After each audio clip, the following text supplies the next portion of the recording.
Ilmullahi shifaa, fadlullahi ataa, farrid wadhkur rabbaka nadi hamdan ya Allah, kaunun sabbaha halala.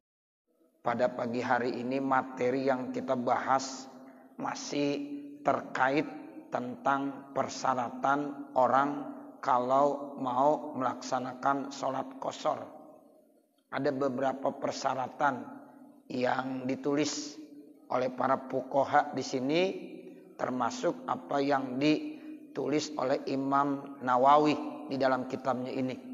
Ya, jadi ada 5 persyaratan yang harus dipenuhi pada saat orang mau melaksanakan sholat qashar. Artinya sholat itu diringkas, namanya diqashar. Yang mestinya 4 rakaat sekarang diringkas menjadi 2. Nah itu ada beberapa persyaratan.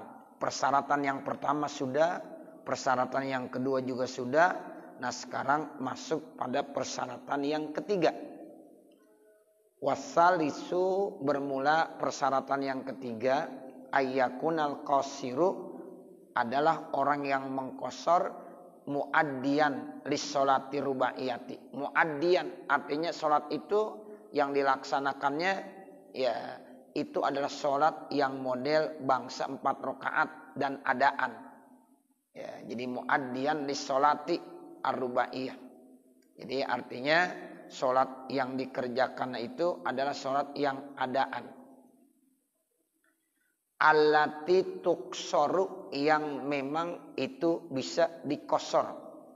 Jadi sholat yang bangsa 4 rakaat yang ya muaddian, tunai, bukan kodoan.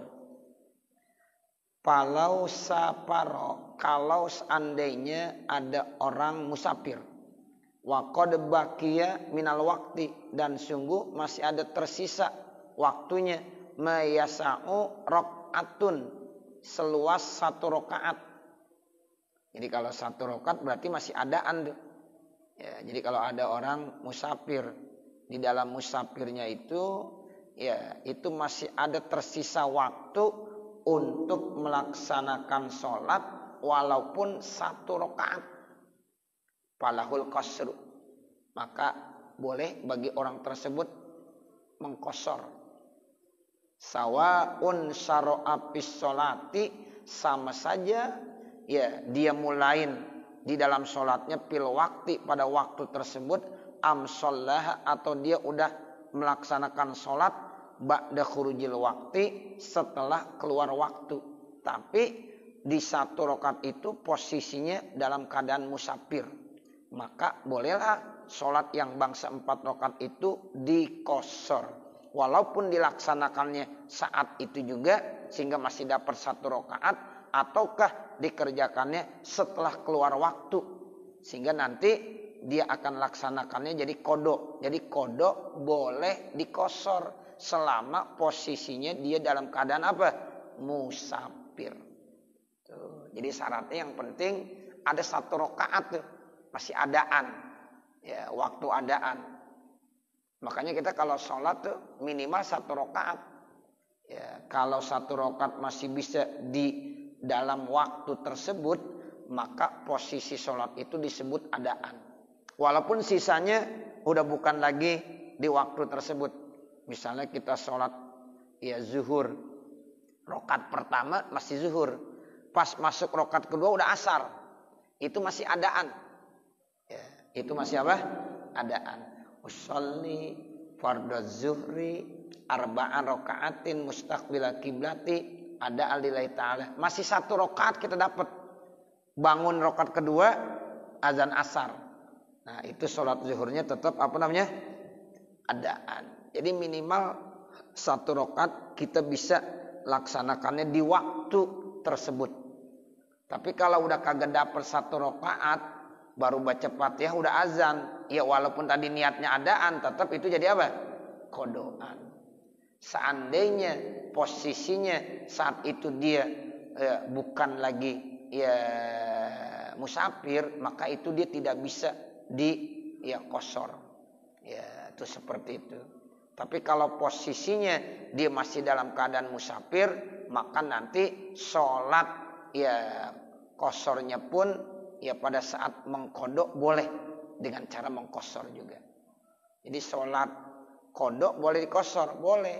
Kalau posisi dininggalin sholatnya dalam keadaan musafir dan dilaksanakannya juga dalam keadaan musafir. Kita misalnya saat-saat musafir ya ninggalin sholat, kan wajib dikodok ya, wajib dikodok. Nah itu nanti mengkodoknya boleh nggak dikosor? Boleh.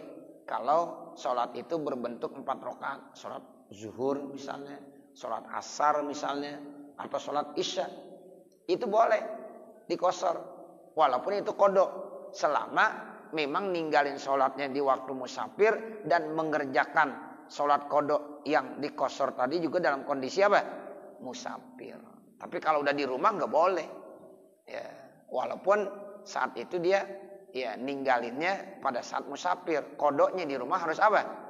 Tamam, nggak boleh dikosor. Tapi kalau nanti dia mau kodoknya pada saat-saat dia lagi melakukan musafir kembali, walaupun sudah lama, itu masih boleh. Yang penting mengkodoknya dalam kondisi musafir, yang memang udah memenuhi persyaratan sholat itu boleh dikosor. Nah itu, jadi ini nih salah satu syarat bahwa sholat itu adaan walaupun hanya tersisa 1 rakaat. Waktu sangat sempit banget, tinggal 1 rakaat di dalam posisi musafir. Boleh dah tuh di sholat qasar. Ya masih adaan. Ya, itu langsung dimulain pada sholat itu ataupun dia nanti mengerjakannya setelah keluar waktu. Ya tetap dia wajib mengkodok, namun kodonya boleh dikosor. Nah ini yang dimaksud amsallaha, atau orang itu sholat ya kemudian ba'da khurujil waktu, dikerjainnya setelah keluar waktu.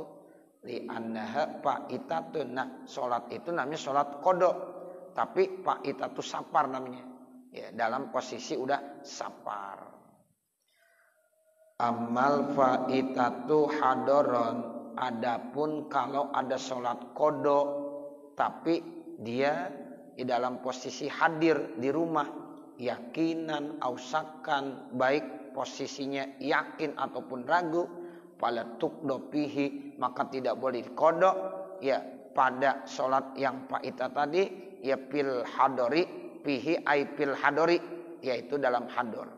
Nggak boleh ya, itu nanti tidak boleh dikodoin pil hadar au pis safar aidon maksuratan, dalam keadaan apa?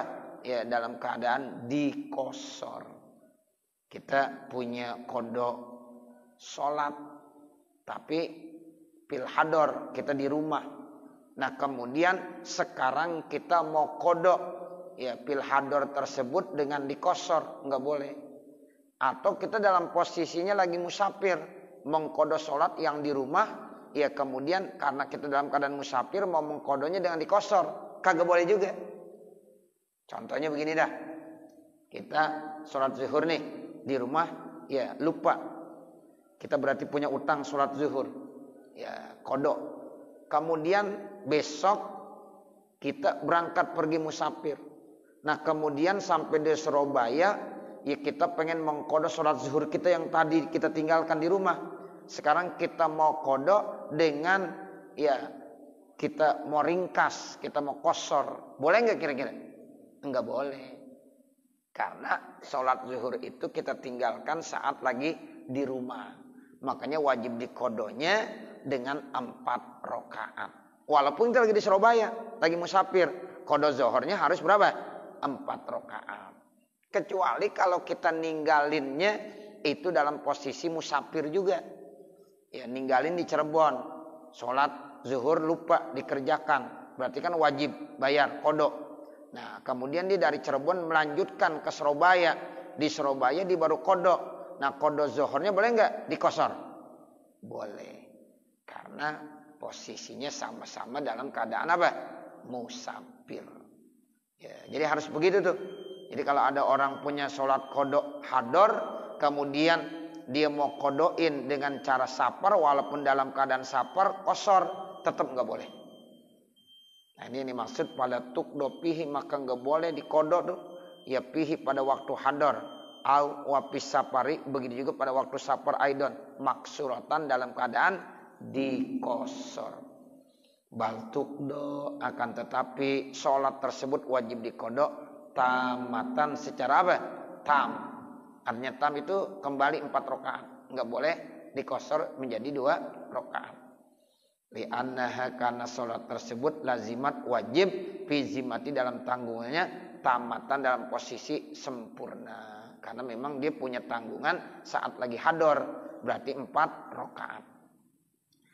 Wa min zalika, karena itulah melau saparo, kalau seandainya ada orang musafir, walam yabko, dan tidak tersisa zamanun, satu waktu, ya sa'urokatun, luas 1 rakaat, payam tani alaihil qasru, maka tercegah atasnya qasar. Begitu.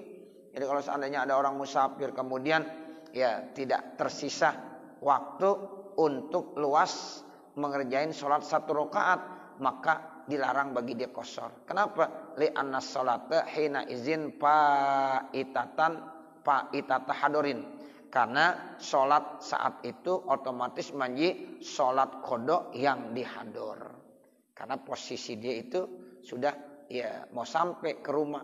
Ya kira-kira di situ tuh udah mau sampai rumah, sholat tinggal 1 rakaat lagi, nggak cukup juga. Nah otomatis itu menjadi sholat kodok hador namanya, bukan kodok sapar. Makanya nanti wajib dikodokin ya dengan cara tambah sempurna juga. Wal faitatu fis sapari, bermula sholat kodok di waktu sapar, tukdo bihi, boleh dikodok, bihi aipis sapari, yaitu di dalam sapar, maksuratan, boleh dikosor. Kalau kita punya kodok puasa ya pada kodok sholat waktu lagi musafir, maka boleh dikodok dengan cara diringkas, dikosor, dengan persyaratan kita juga dalam posisi musafir.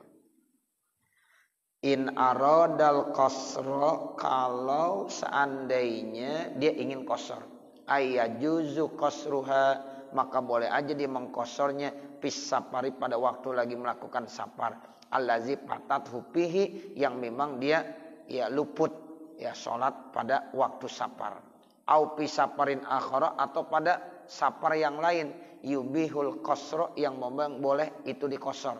Wa in takhallalat bainahuma iqamatun tawilatun, sekalipun udah diselangi antara keduanya dengan ya menetap yang cukup lama. Liwujudi sababil qasri, karena tetap ada sebab qasar. Fi pado iliha, pada fi kodo iha, pada kodoknya, keadaiha, sama seperti adanya atau melaksanakan di waktunya.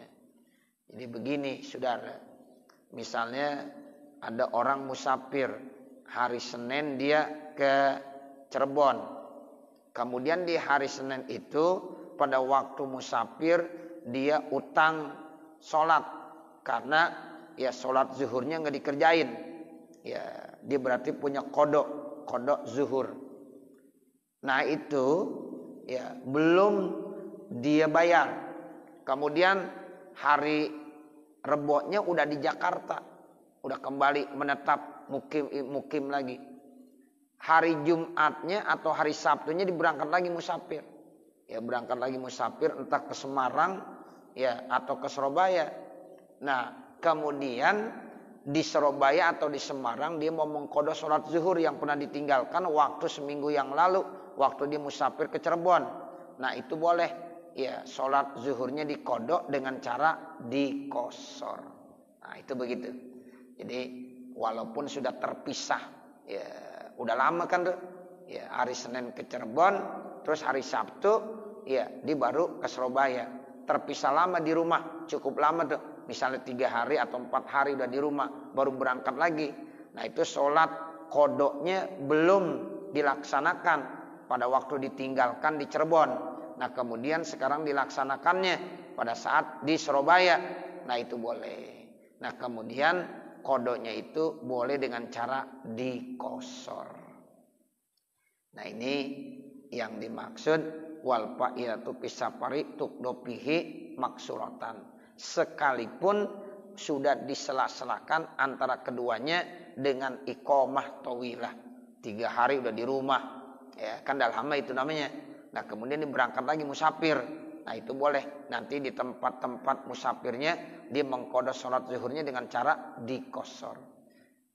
Liwujudi sababil qasri, karena adanya sebab qasar tuh fi qadaiha, ya pada kodoknya, ka'adaiha seperti ya pada waktu melaksanakannya. La fil hadori, tidak boleh dikodok dengan cara qasar pada saat ada di rumah. Ya, dia ninggalin sholatnya di Surabaya, sholat zuhur, sebenarnya pada saat itu boleh dikosor. Nah, sekarang dia ninggalin sampai di rumah dia mau kodok. Nah, kemudian kodoknya dengan cara ya dikosor, boleh nggak? Tidak boleh. Itu maksudnya la fil hadori, tidak boleh dikosor kalau ngerjainnya sudah ada di rumah. Li annahu laisa mahala qasrin, karena ya hador itu bukan tempat kosor. Warabi'u, persyaratan yang keempat, ayyan wiyal musafiru al qasra lis-sholati, bahwasanya musafir harus niat qasar ya untuk sholatnya. Jadi ya mesti niat qasar. Kalau kita pengen qasar ya harus niat qasar. Enggak boleh ya kita enggak niat qasar. Ini merupakan persyaratan seseorang itu mesti ya niat qasar pada saat mau melaksanakan sholat yang dikosor tadi. Au fi maknahu, atau pada maknanya, pada niat makna qasar. Contohnya mana?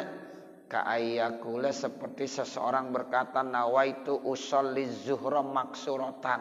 Boleh begitu? Usolli zuhra maksuratan, saya sholat zuhur dikosor. Itu mesti begitu, jangan usolli zuhra aja. Mesti ada kata-kata maksuratan. Atau usolli sholatas sapari. Boleh juga. Saya sholat sapar. Nah, sholat sapar berarti sholatnya boleh dikosor. Au usolli zuhra rakaataini, atau ada orang niatnya usolli zuhra rakaataini, saya sholat zuhur 2 rakaat. Iya 2 rakaat namanya dikosor. Ada orang komplit banget niatnya usolli fardhu zuhri rakaataini maksuratan. Wah, komplit itu. Ya, sholat zuhur 2 rakaat dikosor. Padahal nggak kata-kata maksuratan juga udah pasti 2 rakaat pasti dikosor.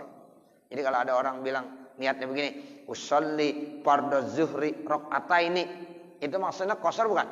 Ya udah pasti kosor.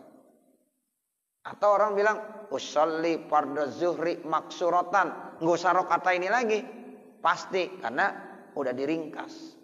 Gitu, udah boleh, udah sah. Tapi ada yang ngajarin komplit. Usolli fardhu zuhri rakaataini maksuratan. Saya sholat zuhur ya 2 rakaat dikosor. Ya, padahal 2 rakaat ya udah pasti dikosor. Tapi disebutin dua-duanya, boleh, enggak apa-apa. Ya, itu lebih komplit. Tapi kalau kita mau ya niat salah satu dari apa yang udah ditulis di sini oleh Imam Nawawi, boleh aja. Nawaitu usolli zuhra maksuratan, boleh. Usolli sholatas sapari, boleh. Usolli zuhra rakaataini juga boleh. Wa illam yanwi tarahusan, sekalipun dia tidak niat ya tarahus, artinya diberikan dispensasi keringanan. Li annal qasra khilaful asli, karena qasar itu khilaful asal. Fahtaja, maka membutuhkan lisoripin anhu, untuk mengalihkan daripadanya. Bi khilafil itmami, berbeda dengan tamam itmam 4 rakaat. Nah, seperti itu. Wa yushtaratu, dan disyaratkan wujud niyatihi, ada niatnya ma'al ihrami biha, bersama takbiratul ihram dengannya. Jadi niat itu disyaratkan adanya pada saat takbiratul ihram. Jadi pada saat takbiratul Allahu Akbar, nah disitulah pasang niatnya. Kalau usolinya mah sunnah itu. Usolli fardhu zuhri rakaataini. Nah, itu tuh sunnah. Yang paling penting pada saat takbiratul ihram. Allahu Akbar. Itu tuh pasangnya di situ. Jadi pada saat ngangkat tangan, Allahu Akbar. Nah, itu kita niat, ya saya sholat zuhur 2 rakaat. Atau saya ya sholat zuhur di qashar. Ya, itu pada saat takbiratul ihram. Sementara mengucapkannya tadi, ya itu hanya apa? Mustahabun. Kata Imam Syafi'i, ya wat talaffuz, ya apa? Dan melapazkannya itu ya mustahabun. Jadi melapazkan niat itu hukumnya sunnah. Makanya ada orang kadang-kadang datang langsung Allahu Akbar. Enggak apa-apa. Kalau kita kan usolli fardul maghribi salasa rakaatin mustaqbilal kiblati ada lillahi ta'ala. Begitu baru Allahu Akbar. Jadi pada saat kita takbir tuh udah di atas tuh baru Allahu Akbarnya. Jangan dari sini udah Allahu Akbar aja. Allah jangan, tapi Allahu Akbar. Jadi pada saat tangan udah di atas tuh Allahu Akbar. Itu tanamkan qasad ta'arrud ta'yinnya di situ.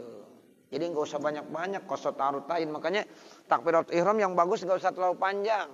Ya, Allahu Akbar. Udah begitu aja. Coba lihat Al-Azkar An-Nawawi. Imam Nawawi menjelaskan begitu. Jadi pada saat takbiratul ihram enggak boleh terlalu panjang, yang bagus maksudnya. Yang paling bagus Allahu Akbar. Jangan Allah kepanjangan. Ya, jangan. Ya. Jadi yang paling bagus ya pendek aja. Allahu Akbar. Nah, begitu. Kecuali kalau takbir intikal.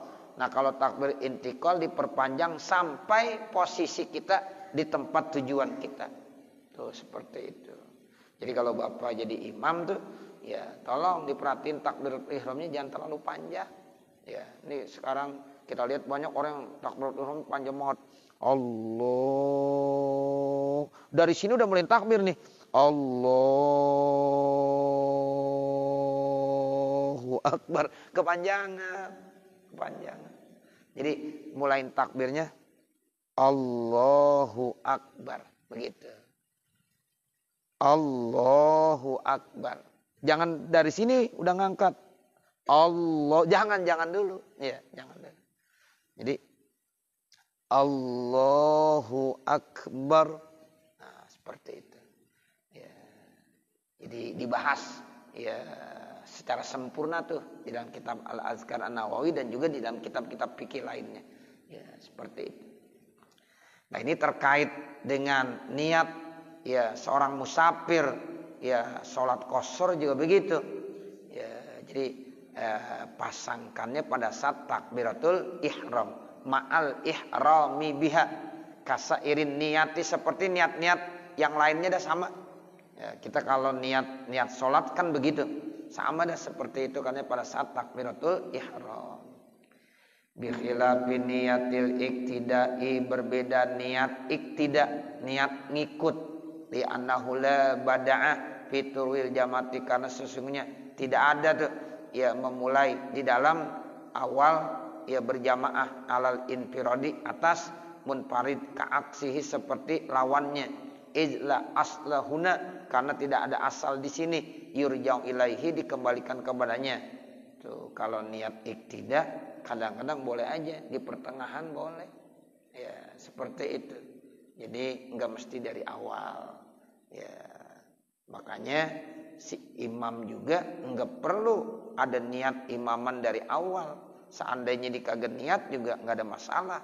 Ya, disitulah rahasianya kenapa seorang makmum kalau mau ngikut kepada imam kagak perlu pakai megang-megang pundaknya.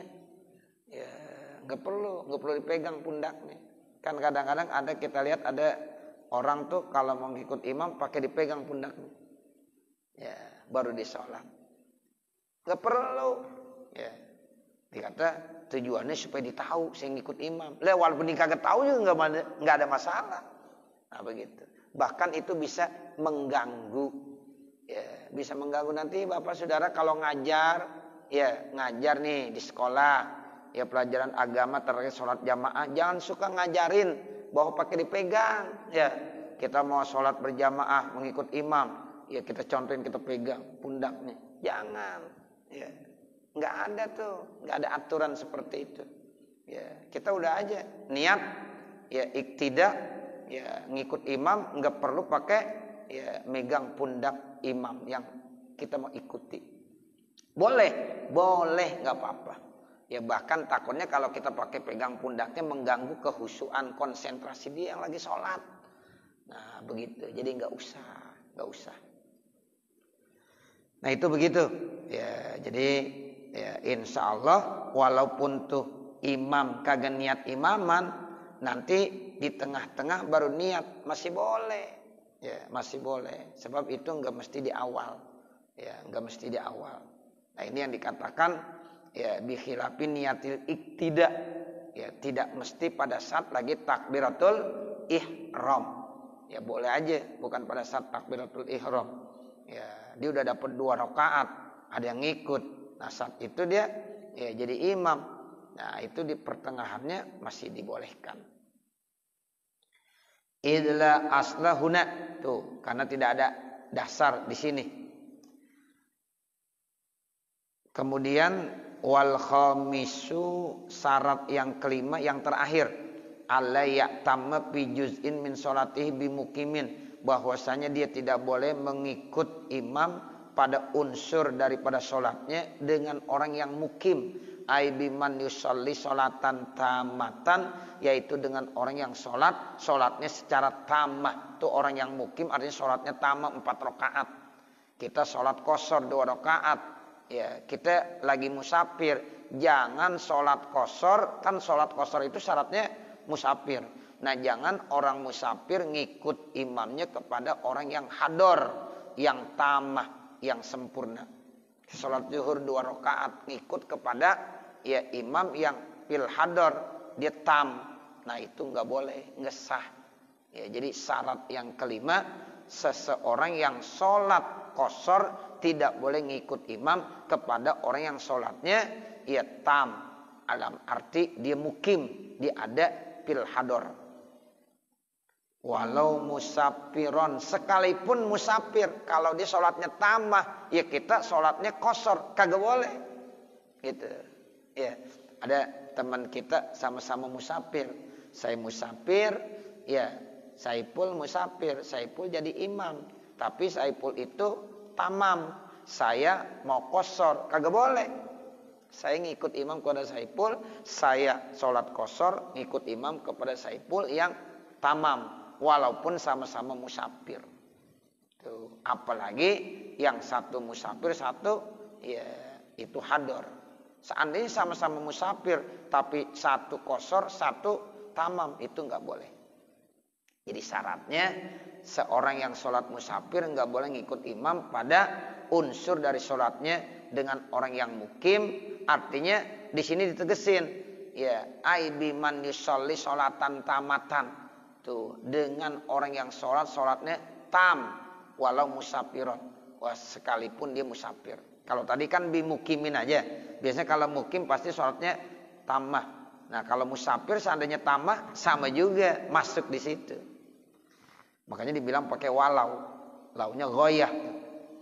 Wa innama passarnal mukima bizalika, dan sesungguhnya kami telah jelaskan ya kata-kata mukim dengan hal tersebut, liyasmalal musafiru al mutim, supaya masuk di situ juga musafir yang melaksanakannya sholatnya tamam. Dibilang dengan kata-kata bimukimin, ya itu nanti masuk dia musafir kalau musafirnya sholatnya apa? Tamam. Wa alla ya'tama biman jahila safarahu, dan juga dia tidak boleh mengikut imam kepada orang yang tidak diketahui tentang safarnya. Ya, kita nggak boleh ngikut kepada orang yang tidak kita ketahui. Ya, nggak jelas dia musafir atau bukan. Wa in bana musafiron, sekalipun nyata-nyata dia musafir qasiron, bahkan dikosor lagi. Nah, begitu. Makanya harus yakin jelas dulu. Ini dia imam kita nih sholatnya ya qasar bukan, ya musafir bukan. Sekarang kita masih meragukan, kita nggak tahu apakah dia itu musafir atau bukan, sholatnya qashar atau bukan. Tiba-tiba kita ngikut aja. Walaupun ternyata orang itu musafir dan qashar, tetap kagak sah. Karena awalnya kita niatnya ngikutnya kepada orang yang kita nggak tahu. Kita nggak tahu tuh, ya dia musafir atau bukan, dia safar atau bukan. Walaupun sebenarnya dia safar dan qashar lagi sholatnya, tetap kita ikutin kagak sah. Itu fikih begitu. Jadi awalnya harus kita tahu dulu. Ya, kalau dia lagi sholat qashar kita ikutin. Tapi kalau kita qashar ada orang ngikut tamam, nggak apa-apa. Ya, kita sholat qashar nih.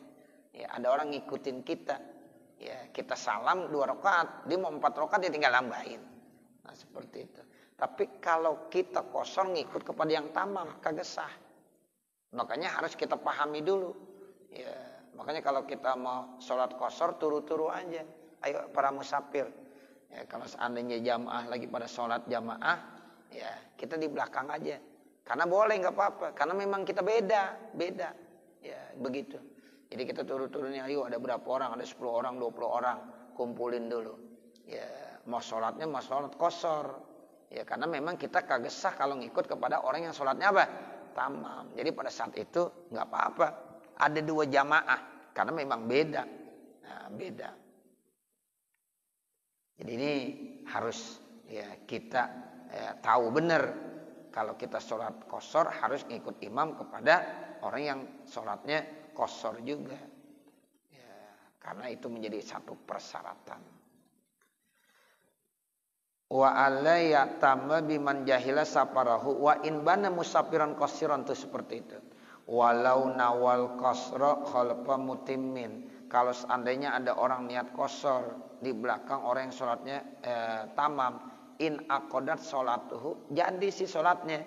Tapi walagot niatul qasri, dan sia-sia niat qasarnya. Haza di sini in kana imamuhu musafiron, jika seandainya imamnya itu musafir.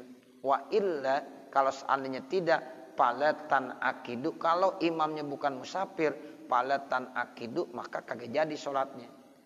Kalau seandainya imamnya itu musafir, jadi sholatnya, cuma ya niat qasarnya itu lago, sia-sia.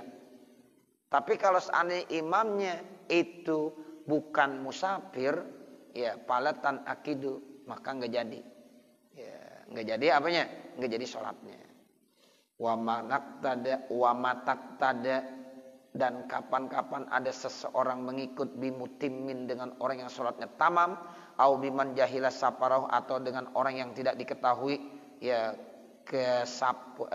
kepergian atau safarnya, walau zonnahu qasiran, sekalipun dia menyangka bahwa dia sholat qashar, pilah zotin pada ya saat itu, walau duna takbiratul ihram, sekalipun tanpa takbiratul ihram, ka'an adrakahu fi akhir sholatihi, seperti dia mendapatkannya, menemukannya di akhir sholatnya, bukan dari awal, di akhir daripada sholatnya. Walau min subihin, sekalipun sholatnya sholat subuh, au jumatin, al sholat jumat, kan 2 rakaat juga tuh, ya subuh atau jumat, ya au ahdasa, atau dia hadas, huwa akibat tidaihi, setelah ya dia mengikutnya, lazimahul itmamu, maka wajib dia menjadi itmam, harus tamam. Li'anna zalika, karena itulah sunnatun nabiyina Muhammadin sallallahu alaihi wasallam, itu merupakan sunnah nabi kita Nabi Muhammad sallallahu alaihi wasallam. Itu begitu. Jadi kesimpulannya pokoknya orang yang sholat qashar harus ngikut kepada orang yang sholat qashar juga, dan posisinya dia juga musafir. Sebab orang yang hadar kagak boleh qashar. Ya, jadi syaratnya musafir. Nah, kalau orang musafir bisa qashar, bisa tamam. Tapi kalau orang yang hadar enggak bisa qashar, pasti tamam. Tapi kalau orang yang musafir boleh pilihan, mau tamam boleh, mau qashar juga boleh.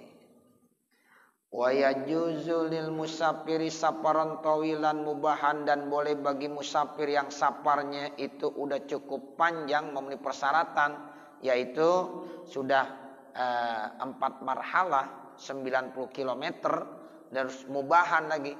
Safarnya safar mubah, ay ghaira maksiatin, yang bukan maksiat, sawaunil wajibu, ya sama aja itu musafirnya wajib, wal mandubu ada yang sunnah, wal mubahu ada juga musafir yang mubah, wal makruh ada juga yang makruh.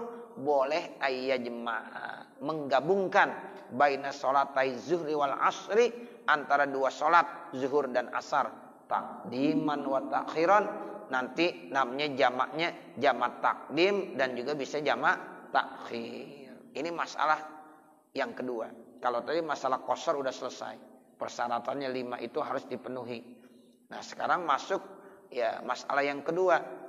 Di samping seorang musafir yang memang udah memenuhi persyaratan, safarnya safar tawil dan mubah, di samping dia boleh qasar, boleh juga jamak. Makanya nanti boleh dua-duanya dia ngerjain. Dia qasar, dia jamak. Itu begitu. Ada orang yang qasar doang kagak jamak, boleh. Ada orang jamak doang kagak qasar, boleh. Ada dua-duanya, qasar plus jamak, itu boleh. Tapi di sini pengarang kitab menjelaskan satu-satu. Qasar aja dulu udah. Ya, udah persyaratan qasar udah tahu kita semuanya. Nah, setelah itu baru ada lagi. Ternyata bagi orang musafir yang udah memenuhi persyaratan boleh juga untuk menjamak. Artinya menjamak apa? Menggabungkan dua sholat dalam satu waktu. Walaupun ngerjainnya masing-masing. Zuhur dulu, asar dulu. Ya, atau asar baru zuhur. Ya, tapi dalam satu waktu. Misalnya di sholat zuhur, waktu zuhur. Habis sholat zuhur, selesai, baru sholat asar. Atau di waktu asar, habis zuhur baru asar, atau asar baru zuhur. Nah seperti itu. Ya itu namanya menggabungkan dua sholat. Ya, ada jamaknya jamak takdim, ada jamaknya jamak takhir. Kalau jamak takdim bagaimana? Contohnya ya kita sholat zuhur dengan asar di waktu zuhur. Kalau jamak takhir bagaimana contohnya? Kita melaksanakan sholat zuhur dan sholat asar di waktu asar. Nah itu namanya jamak takhir. Ya, jadi boleh tuh kita gabungkan antara dua sholat yaitu zuhur dan asar, bisa jamaknya takdim, bisa jamaknya takhir. Wakaz zuhri al jumu'atu, seperti zuhur juga Jumat. Jumat boleh dijamak dengan asar. Boleh. Kita lagi musafir nih. Ya kita jamak aja ntar. Kita sholat Jumat. Usolli fardhu jum'ati rakaataini majmu'atan ilal ya asri. Boleh tuh begitu. Nanti habis kita sholat Jumat tuh kan imam salam, assalamualaikum warahmatullah, assalamualaikum warahmatullah. Ya. Nah itu kita qomat, kita sholat zuhur, ya kita sholat asar lah sendirian. Boleh. Tadi kita nggak qasar, sebab kalau qasar nggak boleh sama yang tamam, ya kan? Sama yang hadar. Kita sholat apa? Jumat. Tuh, kita sholat Jumat ngikut imam, kan dah sah. Usolli fardhu jum'ati rakaataini, ngikut imam. Ya, imamnya lagi hadar nggak apa-apa. Kita sholat Jumat lagi musafir dengan ya ngikut imam kepada yang hadar boleh. Tapi di situ kita tambahkan niatnya apa? Jamak kepada asar. Jadi selesai sholat Jumat, assalamualaikum warahmatullah, assalamualaikum warahmatullah. Nah kemudian kita qomat sunnah. Habis qomat langsung sholat asar.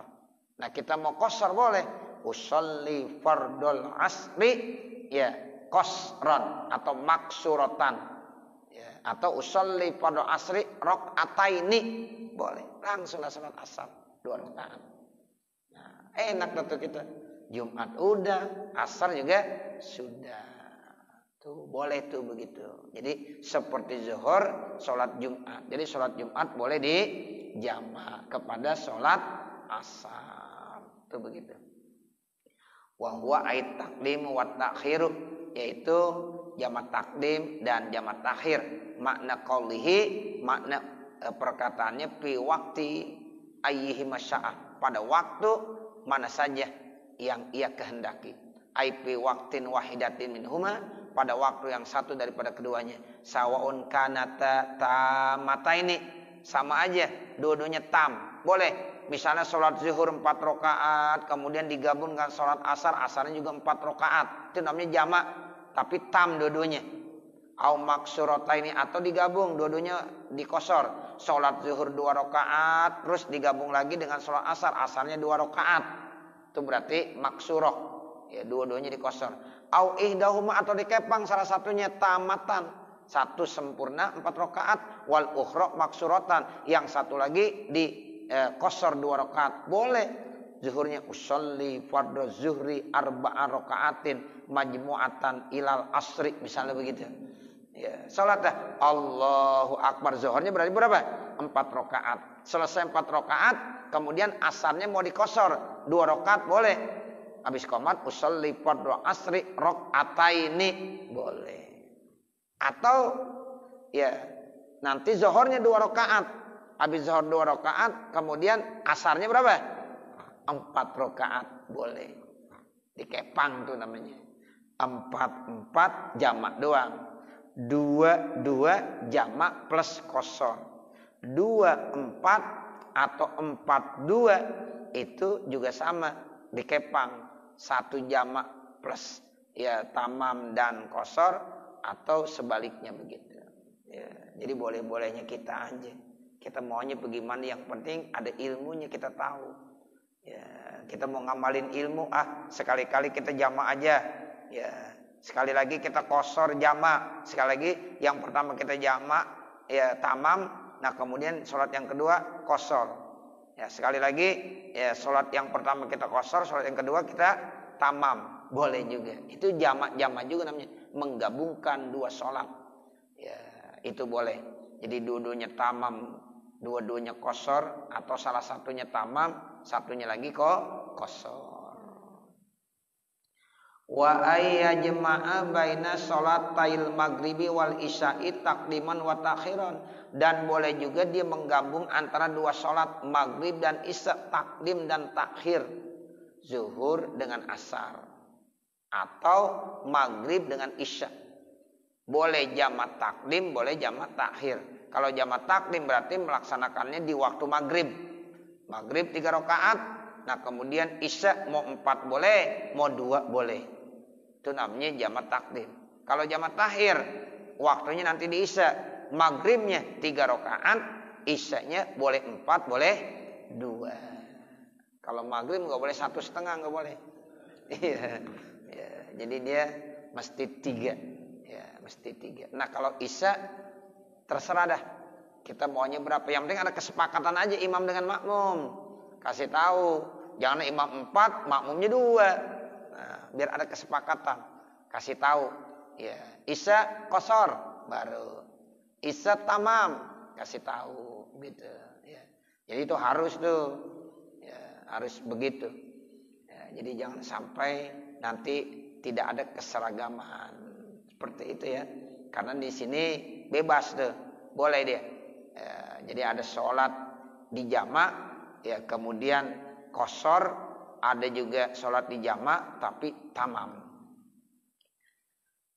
Fa in syaa jam'uhuma, kalau seandainya dia berkehendak untuk menjamak keduanya fi waqtil ula, pada waktu yang pertama, fayakunu takdiman, maka itu namanya sholatnya jamak takdim. Wa in syaa jam'uhuma, kalau seandainya dia kehendaki menggabungkan 2 sholat tadi fi waqti saniyati, pada waktu yang kedua, berarti waktu isya, fayakunu takhiran, maka itu namanya jamak takhir. Fa in kana sairan waqtal ula, kalau seandainya selainnya waktu yang pertama, dunas saniyati, bukan waktu yang kedua, wa aradal jam'a, dan dia ingin menggabungkan, wa ada memuraati khilafi Abi Hanifah, dan tidak menjaga yaitu khilafnya daripada Imam Abu Hanifah, fa jama'at takhir, maka fajam'ut takhiri afdalu, maka menggabungkan atau jamak takhir itu lebih bagus. Wa illa, kalau seandainya tidak, fajam'ut taqdimi afdalu, maka menggabungkan takdim itu lebih afdal. Lil ittiba'i, karena mengikut kepada Rasulullah sallallahu alaihi wasallam. Wa li anna dzalika, dan karena itulah arpaku, lebih lembut. Wa in kana sairan au nazilan, ya sekalipun itu dia sudah ya ada ya au nazilan atau memang dia sudah turun, wa waktuhuma dan waktu keduanya, fataqdimu aula maka mendahulukan lebih utama, li'anna fihi al-musara'ata karena memang itu dalam kondisi mempercepat, li bara'ati zimmati untuk membebaskan tanggungan. Jadi kalau dia sudah posisinya udah enak, ya lebih bagus jamak takdim supaya musara'ah li bara'ati zimmahnya. Tapi kalau misalnya direpot banget dah, masih capek banget, ya udah jamak takhir begitu. Ya, jadi ini kalau terkait dengan takdim atau takhir, lihat situasi dan kondisi. Kalau memang dia ya bisa untuk takdim lebih utama supaya apa? Li bara'ati zimmah. Tapi kalau seandainya memang di waktu pertama dia masih capek dan lain dan sebagainya, ya nggak apa-apa dah, dia diakhirkan saja. Kama qala Ibnu Hajarin wal Khatib wal Mahalli, sebagaimana itu dikemukakan oleh Imam Ibnu Hajar, Imam Khatib dan Imam Mahalli. Jadi itu dijelaskan semuanya ya dalam kitab ya Mahalli, dalam kitab Bujairimi Imam Khatib. Nah, seperti itu semuanya. Nah, inilah saudara yang dapat kita baca. Nanti baru kita lanjutkan dengan syarat-syarat jamak takdim dan juga nanti syarat-syarat jamak takhir. Mudah-mudahan apa yang kita baca ada manfaatnya. Amin ya rabbal alamin. Wa sallallahu ala sayyidina Muhammadin wa ala alihi wa sahbihi wa sallam. Walhamdulillahi rabbil alamin. Al-Fatihah. A'udzubillahi minasyaitonir rajim. Bismillahirrahmanirrahim. Alhamdulillahi rabbil alamin. Arrahmanir rahim. Maliki yaumiddin. Iyyaka na'budu wa iyyaka nasta'in. Ihdinas siratal mustaqim, siratal ladzina an'amta 'alaihim ghairil maghdubi 'alaihim waladdallin. Rabbighfirli wa liwalidayya amin. Bismillahirrahmanirrahim. Alhamdulillahi rabbil alamin. Hamdan yuwaffi ni'amahu wa yukafi mazidah. Ya Rabbana lakal hamdu wa lakas syukru kama yanbaghi li jalali wajhikal karim wa li 'azimi sultanik. Allahumma salli ala sayyidina Muhammad wa ala ali sayyidina Muhammad. Allahumma ighfir lana dhunubana wa li walidina wa li masyayikhina wa li muallimina wa liman lahu haqqun alaina wa liman ahabba wa ahsana ilaina wa lil hadirina wa li kafatil muslimina ajma'in. Allahumma anfa'na bima 'allamtana wa 'allimna ma jahilna wa 'allimna ma yanfa'una wa zidna 'uluman nafi'ah. Allahumma iftah lana hikmatak wansur alaina rahmatak ya zal jalali wal ikram. Rabbana atina fid dunya hasanah wa fil akhirati hasanah wa qina adzabannar. Wa sallallahu ala sayyidina Muhammadin wa ala alihi wa sahbihi wa sallam.